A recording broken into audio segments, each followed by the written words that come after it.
هەرتم یەکیتیانەتەوی گرنگە لێ ئیرۆژ هەموو دەما گرنگترە ji ber em meyzên ku bêçiqa dijminê doza Kurdî pir dibin û zehr dibin û bi çi êrîş bi ser Kurda de tên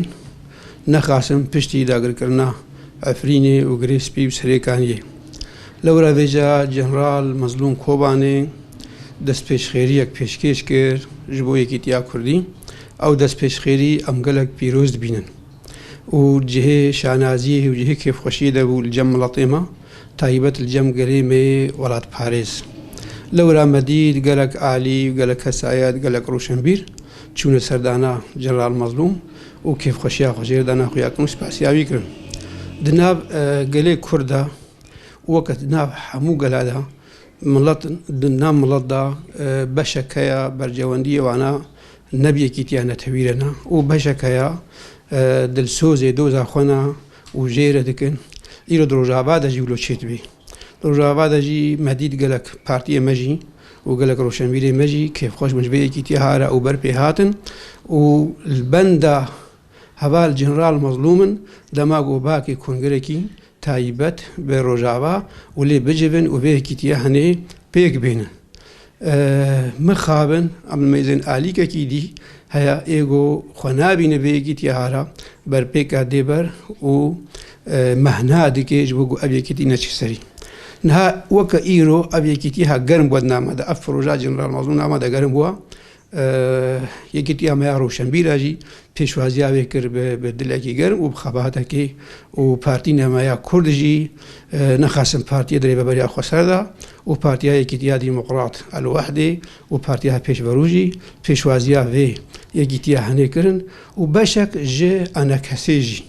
ew jî bi Jeneral Mezlûm rûştin pêşwaziya wê kirin û kêfxweşiya xwe dana xuya kirin. Lê mixabin di nav miletê me Kurd de hê beşekî dî jî heye xwe nabîne xwediyê vê yekîtiya Kurdî û bercewendiyê ne serkeftina doza Kurdî re ne di Rojava de. Li wir em di meyzên ku têkiliyê wa ji dêla got bi miletê wa ya Kurd re bê bi tevgera wa ya Kurdî ya siyasî re bê ya civakî re bê em mezên têkiliyê xwe bi mixabin bi dijminê doza Kurdî re girê din. Ew ê îro dijminê doza Kurdî ev hemahinga gotbêjnê îtîlaf. Ez wê dibînim dijmina herî mezin îro di herêmê de dijî doza Kurdiya ji ber ew desteka di destê dagirkerê Tirk da û ecendatê Erdogan pêk têne li ser doza Kurdî û li ser Rojava. Ew êgo Efrîn dagir kirin yanî hemahinga îtîlaf. Ya ev ê xwedkirina encûmena leşkeriya wetenî mixabin ew çetê got di destê Erdogan da îro Efrîn wêran kirin û niha Girêspî û Serêkaniyê jî wêran kirin û navê wa hemahing bi Kurdî wekê dî îtîlaf. Mixabin beşek ji tevgera me ya Kurdî heye îro xwe digihîne vê îtîlafê û tê de xebatê dike. Heta got ew hemahing ew îtîlaf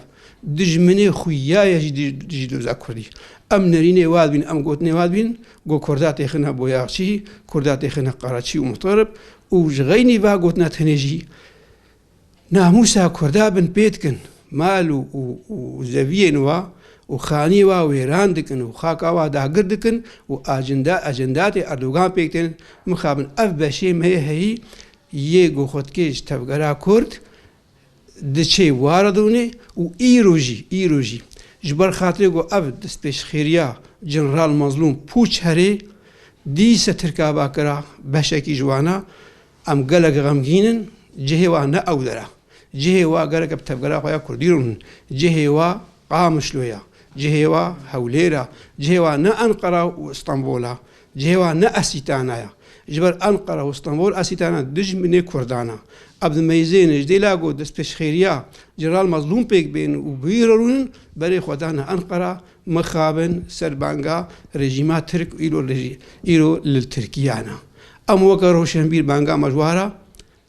vêyekê nekin ji ber got ev tiştekî xeraba dijminê me tica xêra me naxwazî dijminê me yekîtiya me naxwazî çi qad meyzênê got Kurd nêzîkî hevdû bibin ji ber got ew nêzîk bûn wê serkeftinê netewî hebin dijminê me dixwazê wêyekê berabêtî bibe. Em pêdiviya me bi hevdû heye wek partî wek Rûşenbîr wek civaknas wek rêxistin got em yek bin û em yekîtiya Rûşenbîra jî ام ارمانجی خود رابن و ام هولدانا دکن و ام خود گهینا پارتی کرد الجمع ام خوش یک پارتی دور نکن ام خوش یک رخص نکن اف پروژان ها اول جنرال مظلوم یاگو ام پشگریا ویدکن براستی و ام زنگو درمانش برینا کردارا مجی هولدا بچالکی خوا ببزابا خوا و ام خو بگهینا جواک ناسا رهسپیا پارتیا و رخصتنا و ما یک پارتی نهشت بتایبت هریما گرکی لگی ما خواهد حتی انا کسی وما بخواندن برخاطی ام گوتو بجا چه بکن سریکی تیا کردی لی مخابن برسبا ما ندن و چقا ما او بخواندن بزاوا خوشی دیس خوش بزاوا ما دورد کن خیر آخوا دوی کی تیا ما دنا بین برجمن تیا ما دوی کی تیا ما لی مخابن دچن به همانگی ائتلاف ردرون همانگی ائتلاف سرقتی هلوسنا کس نجوا یگو بهلوات صوتی یگو اف ارتشا و یا داگر کرد سرکانی و گری سپیکر نچتا کس نجوا ائتلاف هلوستک جوا گرد و گو امیوا دام امیوا دارزانکن امیوا محکمه کن نه بجا مخابن چون انقره دیس لید بگرن خوب شیرین دکن و یکی تیامه روشنبیره یا هرما جزیره تبجی لهر شاخکی لهر درکی اویجی اب خباتا پیروز کرد برخاطه یکی تیا کردی لی مخابن دیسا بشک انا کسی مخابن پیش فروشی هات یکی تیجی هات و پارتی ما اتب هاتن یا ربرا خسر هاتن جغینا بشک انا کسی بشک نه انا کسی حموجی برام زن گو بشک انا کسی شو جواتا جنرال مظلوم جی لی مخابن بشک تایبت یج دربه البربينين وبيكي تياهني مخابن نهاري هاري سري يعني تشجي أبيكيتي درنگ دكبي چقا درنگ دكبي جهيزا خود كبي أف دسبيش خيريا جنرال چقا درنگ دكبي جهيزا خود كبي غيرك زور بيكاتن غيرك بارتي مي كرد حمولي خودي دركبن